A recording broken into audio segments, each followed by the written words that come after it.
North Korea की एक hotel जिसमें 3000 कमरे हैं। ये पिरामिड जैसी दिखने वाली आलीशान होटल श्रापित है। 750 करोड़ रुपए खर्च होने के बावजूद आज भी ये होटल वीरान पड़ी है और यहाँ पर परिंदा भी पर नहीं मारता। 1989 से इसके कंस्ट्रक्शन का काम चल रहा है और आज भी ये अपने पहले गेस्ट का इंतजार कर रही है और गेस्ट बस यही बोलते हैं कि बुलाती है मगर जाने का नहीं। तो आज के इस वीडियो में हम जानेंगे आखिर क्या है इस श्रापित होटल का राज, आखिर क्यों नॉर्थ कोरिया की ये शानदार इमारत इतनी वीरान पड़ी हुई है। और इस वीडियो को देखने के बाद आप वाकई में यकीन करने लग जाओगे कि इस दुनिया में श्राप जैसी कोई चीज जरूर होती है। ऐसा श्राप जो अगर किसी चीज पर लग जाए तो इंसान के लाख कोशिशों के बावजूद भी वो श्राप हटता नहीं है और वो जगह वीरान की वीरान रह जाती है। देखो ये कोई मनगढ़ंत भूतिया कहानी नहीं है, ये एक एक्चुअल केस है और इसके बारे में जानकर आपको बहुत ज्यादा मजा आएगा। तो यार बिना किसी देरी के शुरू कर देते हैं आज का मजेदार फाड़ू वीडियो।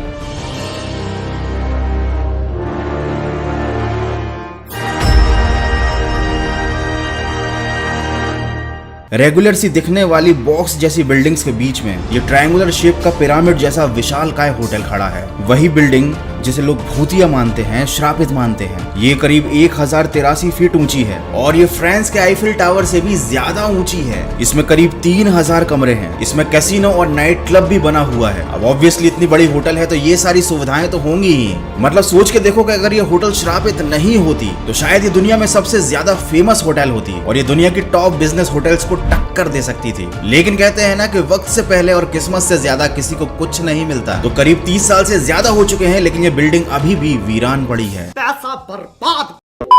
अगर मैं आपसे पूछूं कि ऐसी बेहतरीन इमारत किस कंट्री में हो सकती है तो आप किस देश का नाम गेस करोगे? Obviously America, China. भाई यही तो सुपर पावर्स हैं और अब तो चाइना वैसे भी वर्ल्ड का सुपर पावर बन ही चुका है वायरस बना बना के। तो ये होटल है नॉर्थ कोरिया में। कोरिया को लोग DPR के नाम से भी जानते हैं। ये DP वो व्हाट्सएप वाली DP नहीं है, democratic people's republic of Korea. और यहाँ पर बहुत ही कम टूरिस्ट जाते हैं और भाई कौन जाना चाहेगा ऐसी जगह पर। हाँ वहाँ से लोग आना जरूर चाहते हैं क्योंकि भैया अगर आपको नहीं पता तो मैं बता दूं, वहाँ पर अमेरिकी फिल्में देखने पर आपको फांसी की सजा दी जा सकती है।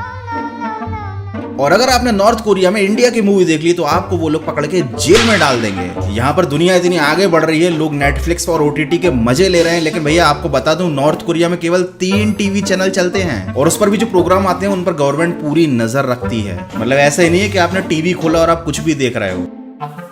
खैर मुद्दे पर आते हैं। यहाँ पर 3 लाख टूरिस्ट पर ईयर आते हैं जो बहुत ही कम है। अगर इसका कंपेयर बाकी देशों से किया जाए तो बाकी देशों में हर साल मिलियंस ऑफ टूरिस्ट आते हैं जिससे एक अच्छा खासा रेवेन्यू जनरेट होता है। लेकिन फिर दिमाग लगाने वाली बात तो ये है कि अगर यहाँ पर टूरिस्ट ही नहीं आते तो भैया होटल बनाया किसके लिए, और वो भी 3000 कमरों वाला। तो इस बात को समझने के लिए हमको टाइम ट्रेवल करके जाना पड़ेगा 1986 में। और टाइम ट्रेवल करने वाली ये टाइम मशीन ऐसे नहीं चलती, उसके लिए बटन दबाना पड़ेगा, वो भी आपको लाइक का बटन जल्दी से दबा दो। तो ये आ गए हैं हम 1986 में और मैं अभी भी बिल्कुल वैसा का ही वैसा हूं। तो भैया यहाँ पर चल रहा है कोल्ड वॉर US और सोवियत यूनियन के बीच में। तो साउथ कोरिया था US की साइड और नॉर्थ कोरिया था यूनियन सोवियत की साइड। दोनों ने एक साइड पकड़ ली थी तो भैया दोनों पड़ोसी देशों में हो गई अनबन। और ये कोई नई बात नहीं है क्योंकि हमेशा पड़ोसी देशों में अनबन बनी ही रहती है। You know what I mean. तो भैया साउथ कोरिया एकदम मॉडर्न हो रहा था, उसने शो ऑफ करना शुरू किया, नॉर्थ कोरिया को जलाना शुरू किया और उन्होंने बना डाली दुनिया की सबसे ज्यादा ऊंची होटल जिसका नाम था स्टैनफोर्ड होटल और ये सिंगापुर में थी। और उन्होंने 1988 का ओलंपिक भी होस्ट किया और सबको बता दिया कि भाई हम पूरी दुनिया के साथ हैं और नॉर्थ कोरिया को जला डाला।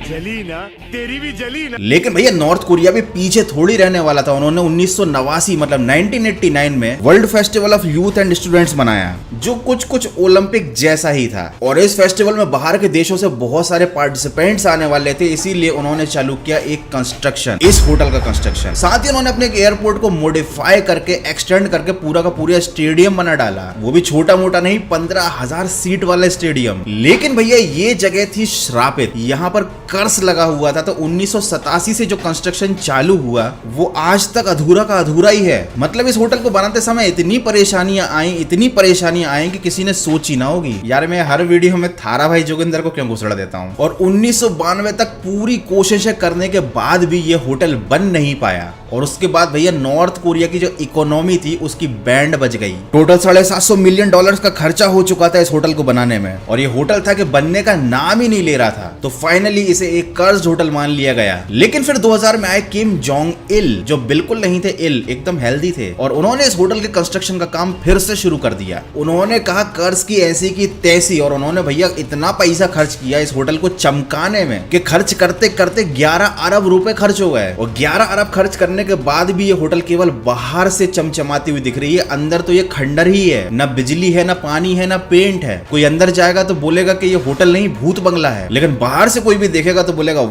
वाह क्या सीन है।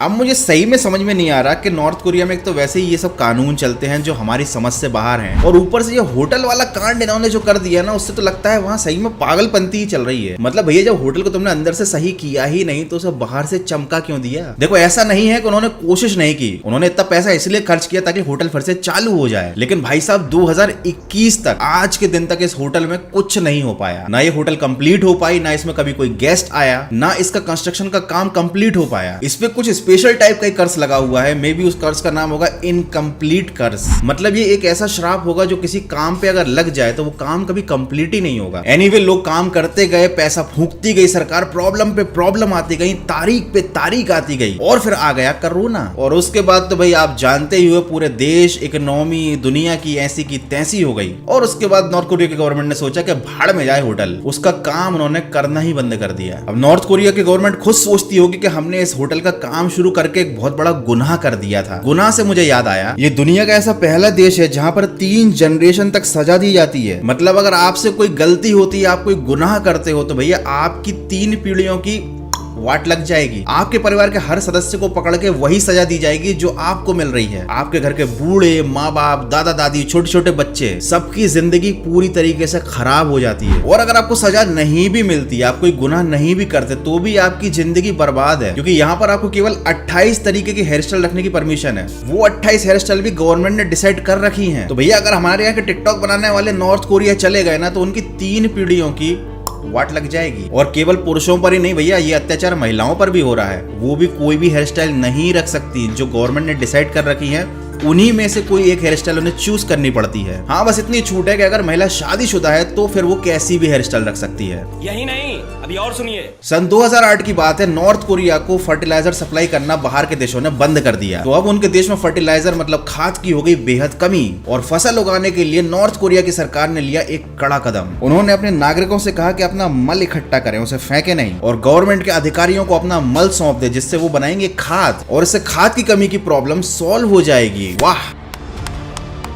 खैर ये तरीका कारगर भी था और ये एक्चुअल में इम्प्लीमेंट भी किया गया था। तो भैया घर का परिवार जब भी हकता था तो उसके मल को इकट्ठा करके गवर्नमेंट के ऑफिसर्स को दे दिया जाता था। मैं खुद सोच रहा हूँ कि एक्चुअली में ये काम किया कैसे गया होगा, और तुम खुद सोचोगे उसी इंसानी मल की बनी हुई खाद से हुई खेती और उससे उगी फसल को लोग फिर से खा रहे थे। मतलब गजब टाइप का रिसाइकल किया है। तो भैया ये सारी बातें जानने के बाद मेरी तो हिम्मत नहीं है कि मैं कभी नॉर्थ कोरिया जाऊंगा भी। कल को अगर मैंने गलती से कोई इंडियन सॉन्ग बजा दिया तो भाई मेरे पूरे खानदान को पकड़ के जेल में डाल देंगे। तो ये थी नॉर्थ कोरिया की अजीबो गरीब दास्तान और उस 3000 कमरों वाली श्रापित होटल की पूरी कहानी कि आखिर कैसे अरबों खरबों रुपए खर्च करने के बावजूद ना वो होटल कंप्लीट हो पाई, ना उसका कोई यूज हो पाया। आपको क्या लगता है एक्चुअली में क्या रीजन रहा होगा उस होटल के इनकम्प्लीट रहने के पीछे, जबकि नॉर्थ कोरिया की सरकार ने अपनी पूरी ताकत लगा दी थी? क्या वाकई में ऐसी कोई पैरानॉर्मल शक्ति थी जो उस होटल का काम कंप्लीट नहीं होने दे रही थी? ऐसा कहा जाता है कि वो होटल जिस जमीन पर बनी थी पहले वहां पर कब्रिस्तान हुआ करता था। तो यार बस आज की वीडियो में इतना ही। आई होप कि इस वीडियो को देखने में आपको मजा भी आया होगा और कुछ ना कुछ नॉलेज जरूर मिली होगी। अगर ऐसा है तो जल्दी से वीडियो को लाइक कर देना, और हाँ अगर पहली बार आए हो तो चैनल को सब्सक्राइब करके ही जाना। मिलते हैं अगले फाड़ू वीडियो में।